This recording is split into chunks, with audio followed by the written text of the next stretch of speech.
Uttarakhand express आप देख रहे हैं, आपके साथ मैं हूं चांदनी धवन। बुलेटिन की शुरुआत बड़ी खबर के साथ करते हैं जो देहरादून से आ रही है। यहां NHA Uttarakhand regional officer CK Sinha के घर सीबीआई ने छापेमारी की है। राजधानी में 3 अलग अलग जगहों पर यह छापेमारी चल रही है। सीके सिन्हा एनएचएआई के उत्तराखंड के प्रोजेक्ट के हेड है। इसी रोड स्थित एक फ्लैट में भी छापेमारी चल रही है। नेशनल हाईवे में घोटाले को लेकर यह छापेमारी चल रही है। और चलिए सीधे आपको देहरादून लिए चलते हैं। हमारे सहयोगी सत्येंद्र हमारे साथ जुड़ गए हैं। सत्येंद्र, इस छापेमारी को लेकर फिलहाल क्या जानकारी मिल पा रही है? चांदनी, अभी हम खड़े हैं जो सिन्हा जी का घर है, उनके जो ये सोल्जर रेजिडेंसी है, उस पे अभी कुछ ही देर पहले सीबीआई की टीम यहां से रेड करके निकली है। बताया जा रहा है कि उनके घर से कुछ जरूरी दस्तावेज मिले हैं सीबीआई को, उसको भी सीबीआई अपने पास लेके गई है। ये जो रेड थी ये किस बेस पे थी, उसके अगर सूत्रों से जो मिली जानकारी के मुताबिक अभी तक ये बताया जा रहा है कि जो नेशनल हाईवे NH 74 का जो घोटाला उत्तराखंड में पहले देखने को मिला था, उसी की तर्ज पर कुछ और जो नेशनल हाईवे जो प्रोजेक्ट अभी उत्तराखंड में चल रहे हैं उनको लेकर भी कुछ घोटाले हुए हैं। यानी कुछ शिकायतें सीबीआई के पास गई, जिसको लेकर सीबीआई दिल्ली से देहरादून पहुंची। 8 लोगों की टीम देहरादून पहुंची, जो अलग अलग ठिकानों पर जो रीजनल हेड हैं उनके अलग अलग ठिकानों पे गई, जिसमें से एनएचआई का जो ऑफिस था वहां से भी कुछ दस्तावेज सीबीआई की टीम ले गई। और ये सॉलिटर के जो रेजिडेंसी है यहाँ पे उनका आवास था, उस आवास से भी वो जो टीम आई सीबीआई की वो यहाँ पे करीब 1.5 से 2 घंटा रही है। यहाँ पे जो 6th फ्लोर में उनका जो आवास बताया जा रहा है, उस फ्लैट से भी सीबीआई की टीम ये जरूरी दस्तावेज जो उनको मिलेंगे उनको लेकर भी अपने साथ गई है। और आगे क्योंकि सीबीआई का जो मामला है बड़ा गोपनीय तरीके से था, किस तरीके का ये छापेमारी थी, किस तरीके से ये रेड थी, इसके बारे में अभी सब सूत्रों से ही जानकारी मिल रही है। सत्येंद्र, क्योंकि लगातार ये छापेमारी चल रही है, ये छापेमारी और कब तक चलेगी? और क्या सीबीआई की टीम की तरफ से कुछ ऐसी बातें सामने आ पाई हैं दस्तावेजों को लेकर? और साथ में ये भी सवाल खड़े हो रहे हैं, क्या सीके सिन्हा के अलावा और भी कोई अधिकारी हैं जिनके वहां छापेमारी हो सकती है?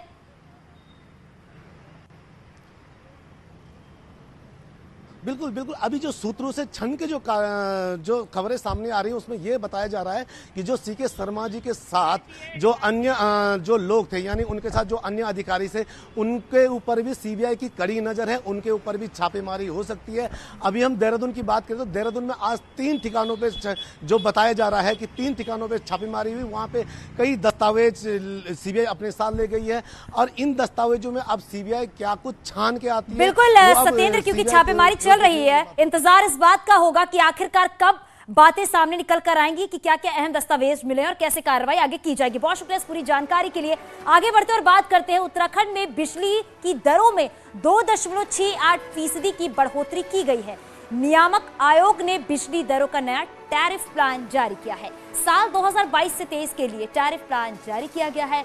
घरेलू उपभोक्ताओं के लिए 15 पैसे प्रति यूनिट की बढ़ोतरी की गई है। कॉमर्शियल उपभोक्ताओं के लिए 16 पैसे प्रति यूनिट की बढ़ोतरी की गई है, जबकि औद्योगिक श्रेणी के लिए 15 पैसे प्रति यूनिट बढ़ाए गए हैं।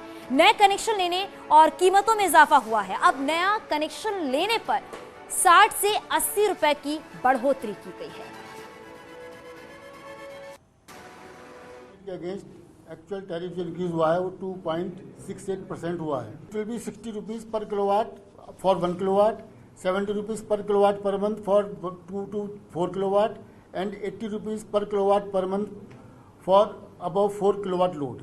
हमारा जो टोटल इंक्रीज हुआ यूपीएसएल टैरिफ का 11.90% हुआ है पिछले 4 साल में, जबकि कंज्यूमर प्राइस इंडेक्स जो है वो 21.14% बढ़ा है और होलसेल प्राइस इंडेक्स 15.7% बढ़ा है। तो जो मार्केट में महंगाई बढ़ी है उसके मुकाबले हम लोग काफ़ी कम हमने बिजली कॉस्ट बढ़ाई है। कहीं ना कहीं इंप्रूवमेंट हो रहा है, इसी वजह से ये आज हो रहा है। सीएम पुष्कर सिंह धामी ने चारधाम यात्रा की तैयारियों पर सीएम मीटिंग ली है और जिसमें सीएम पुष्कर सिंह धामी ने अधिकारियों को सख्त निर्देश भी दिए हैं कि यात्रा की तैयारी तय वक्त पर पूरी कर ली जाए। चारधाम यात्रा मई के पहले हफ्ते में शुरू हो रही है। सीएम ने यह भी कहा कि श्रद्धालुओं को किस तरह की समस्या ना हो, यानी किसी तरह की समस्या उन्हें ना हो। बीते 2 सालों से कोविड के चलते चारधाम यात्रा प्रभावित थी और इन्हीं सब बातों को देखते हुए तैयारियां पूरी कर ली जाए।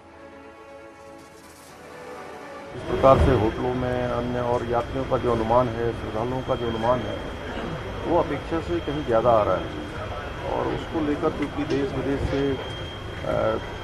बहुत बड़ी संख्या में श्रद्धालुओं के आने की संभावना है, उसको लेकर जो सारी व्यवस्थाएं हैं, अच्छी व्यवस्थाएं हों, सब यात्रियों को किसी प्रकार की परेशानियों का सामना न करना पड़े। सड़क, पेयजल, परिवहन, स्वास्थ्य, सभी विभागों का आज हमने एक यहाँ पर बैठक किया है।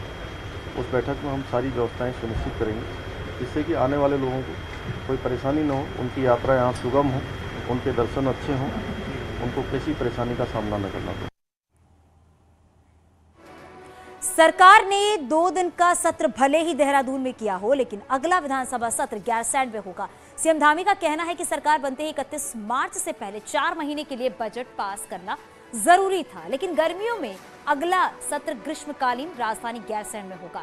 गैरसैंण में मार्च 2021 के बाद अब तक विधानसभा का कोई सत्र नहीं हो पाया है। 2021 में कोविड की दूसरी लहर और 2 बार मुख्यमंत्री बदले जाने की वजह से गैरसैंण में कोई सत्र नहीं हो सका है। वहीं नए विधायक भी मानते हैं कि अगला सत्र है वो गैरसैंण में ही होना चाहिए।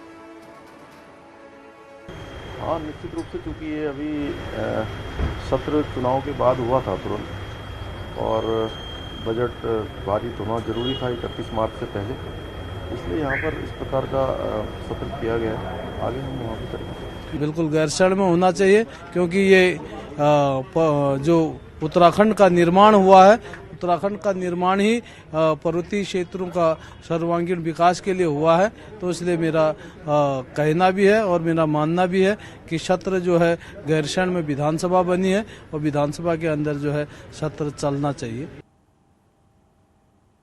धामी सरकार के मंत्री एक्शन मूड में है। विभाग मिलने के बाद विधानसभा सेशन के चलते गुरुवार को मंत्रियों का पहला कामकाजी दिन रहा है, लिहाजा गुरुवार को मंत्रियों ने ताबड़तोड़ मीटिंग की। आप ये रिपोर्ट। धामी सरकार के सबसे हैवीवेट मंत्री धन सिंह रावत बुधवार को अपने आवास पर कार्यकर्ताओं, कर्मचारी संगठनों से घिरे रहे। इस दौरान वो बीच बीच में शिक्षा और स्वास्थ्य विभाग के अधिकारियों से भी मुलाकात कर विभागीय जानकारी लेते रहे।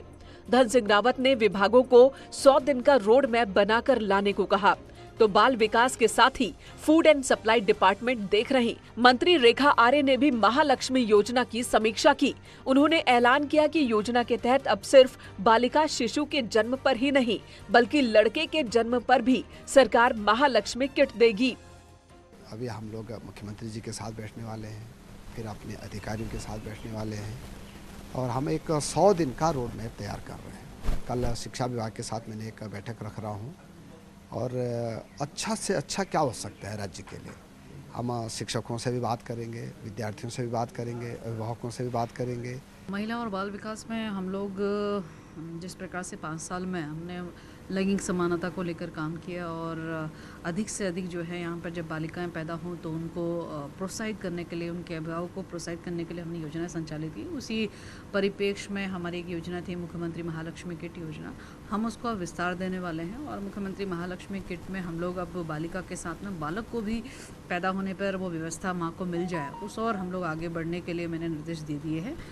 वहीं मंत्री प्रेमचंद्र अग्रवाल ने भी विभागीय मीटिंग ली, तो वन मंत्री सुबोध उनियाल ने फॉरेस्ट हेडक्वार्टर पहुंचकर आईएफएस अधिकारियों की मीटिंग ली।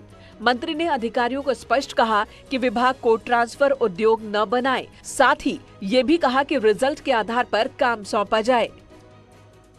जहां आप फॉरेस्ट फ्रेंडली रहे वहां पब्लिक फ्रेंडली बनने की भी हो सकता है। इसके साथ साथ ट्रांसफर इंडस्ट्री को कतई नहीं पनपने दिया जाएगा, और जिस तरह की आपकी कार्य करने की क्षमता होगी, आपकी क्षमता का सम्मान करते हुए आपको उस तरह की पोस्टिंग दी जाएगी, ताकि एक वर्क कल्चर डेवलप हो। और इसके अलावा तमाम बातों में चर्चा में, लेकिन पहली चर्चा यह है कि कार्य संस्कृति सुधरे और जनता के साथ फ्रेंडली बने, ये हमारा मुख्य।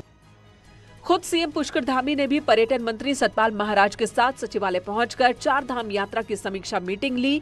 यानी कि सिर्फ मंत्री ही नहीं, मुख्यमंत्री भी एक्शन में है। न्यूज़ 18 के लिए देहरादून से सुनील नौप्रभात की रिपोर्ट। उत्तराखंड में अधिकारियों को सीआर लिखने के मामले में सीएम पुष्कर सिंह धामी ने अब संज्ञान लिया है। सीएम ने मुख्य सचिव को इसके लिए एक कमेटी बनाने के निर्देश भी दिए हैं। कैबिनेट मंत्री सत्यपाल महाराज ने इस बात की जानकारी ट्वीट करके दी है। आपको बता दें, सत्यपाल महाराज कई दिनों से मांग कर रहे हैं कि मंत्रियों की सचिवों को सीआर लिखने का अधिकार होना चाहिए।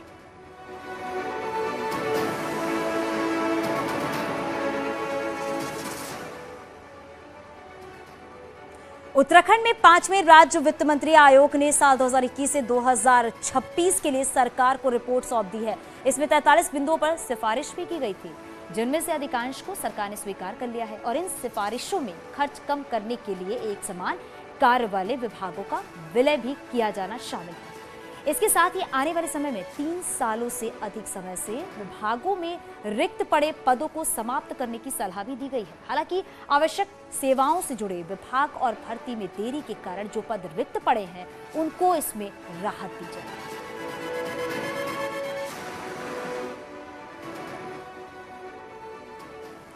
और बड़ी खबर मिल रही है, लैंसडाउन के विधायक दिलीप रावत ने श्रम विभाग के कार्यों की सीबीआई जांच की मांग की है। उन्होंने साल 2017 से 2021 तक के कामों की जांच की मांग की है। उस समय हरक सिंह रावत श्रम मंत्री थे। दिलीप रावत ने आरोप लगाया है कि कुछ एनजीओ को नियम विरुद्ध करोड़ों रुपए दिए गए हैं और इसके साथ ही श्रमिक कल्याण योजनाओं में गड़बड़ी का भी आरोप लगाया है।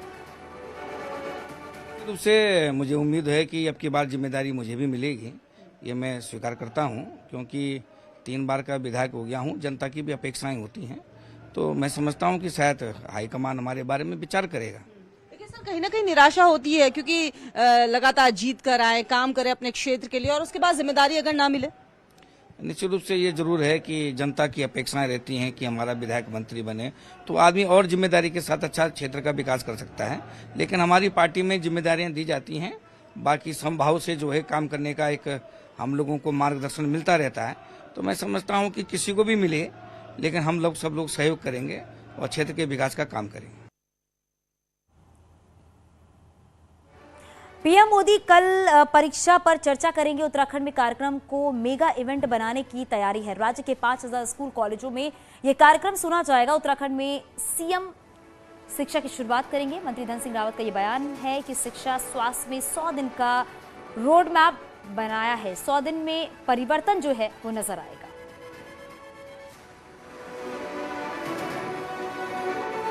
जब परीक्षाएं शुरू होते हैं तो देश के छात्रों से सीधे संवाद करते हैं। कल भी वो पूरे देश के छात्रों से सीधे संवाद करने वाले हैं और हमने अपने राज्य में एक प्लान बनाया है कि लगभग 5000 स्कूलों में जो है प्रधानमंत्री जी के सीधे संवाद का कार्यक्रम रखा जाएगा। उसमें हमारे मुख्यमंत्री जी यहाँ उसका उद्घाटन करेंगे। हमारे सभी मंत्री लोग, सभी विधायक लोग, सभी सांसद लोग कहीं ना कहीं अपने क्षेत्रों में भी कार्यक्रम में जाएंगे। महाराष्ट्र के गवर्नर भगत सिंह कोश्यारी से मुंबई में स्वामी कैलाशानंद से भेंट की है। कैलाशानंद निरंजनी अखाड़े के महामंडलेश्वर है। दोनों के बीच आपको बता दें शिष्टाचार भेंट थी।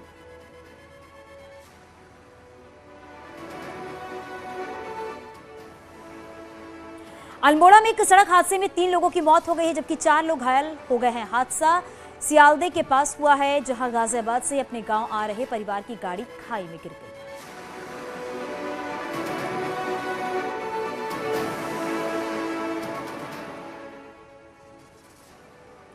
हरिद्वार की सिटकुल थाना पुलिस ने उद्योगपति से 5 लाख रुपए की रंगदारी मांगने वाले आरोपी को गिरफ्तार कर लिया है। रंगदारी मांगने वाला युवक ने खुद को कुख्यात बवाना गैंग का सदस्य बताते हुए फोन पर रंगदारी मांगी थी। गिरफ्तार किए गए युवक नितिन भारती के बुलंदशहर का रहने वाला है और इसकी उम्र महज 21 साल है। आरोपी युवक ने 2 दिन पहले हरिद्वार के उद्योगपति अमित पवार से फोन पर 5 लाख की रंगदारी मांगी थी और रकम नहीं देने पर जान से मारने की धमकी भी दी थी।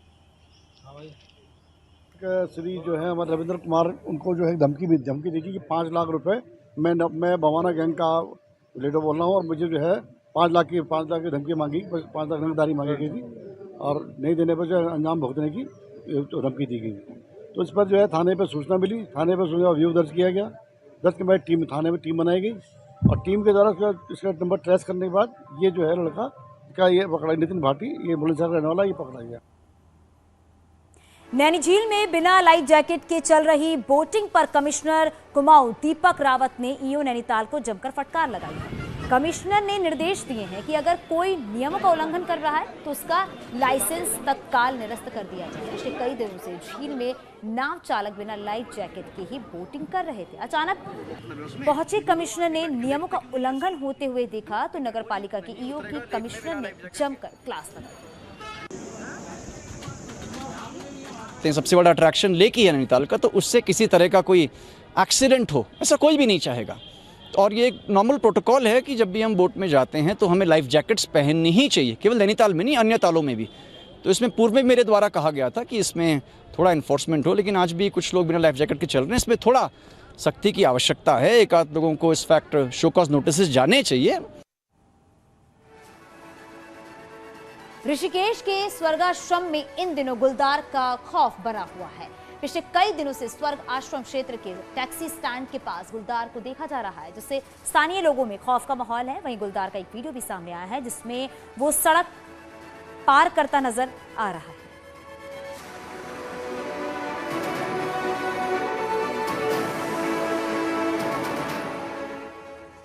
और आगे भी खबरें जारी हैं, यहाँ रुकेंगे छोटे से ब्रेक के।